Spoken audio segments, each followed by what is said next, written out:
শনিবার বজরংবলীর পুজো উপলক্ষে আমি চলে গেলাম বাগানে। মা কয়েকদিন ধরেই বলছিল কত রকমের জবা ফুটেছে দেখতে যাওয়ার জন্য, বাট আমি সামহাও অতটাও গুরুত্ব দিচ্ছিলাম না, কারণ মাই জেনারেলি ফুল তোলে।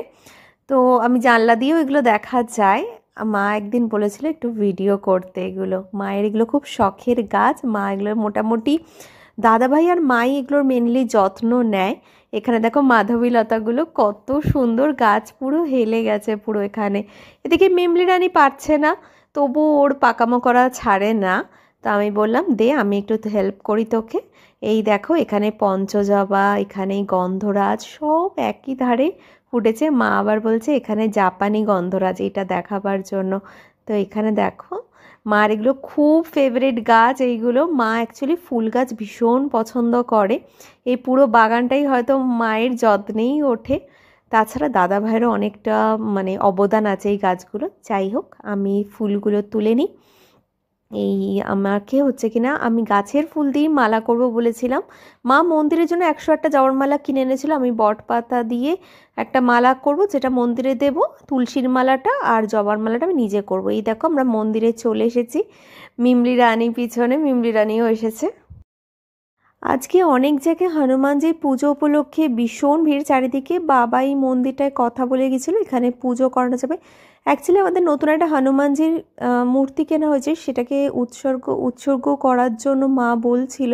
তো এবার কোন ঠাকুরমশাই করে দেবেন সেটা একটা বড় ব্যাপার।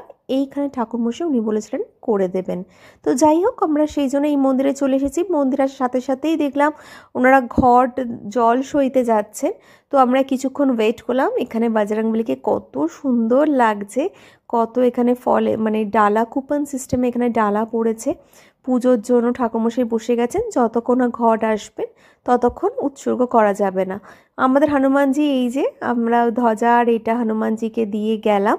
উনি বললো হোম ফোম হবে তারপরে হনুমানজিকে নিয়ে আসে। এই দেখো ইতিমধ্যে এখানে ঘট ওরা জল সয়ে চলে এসেছেন ওনারা।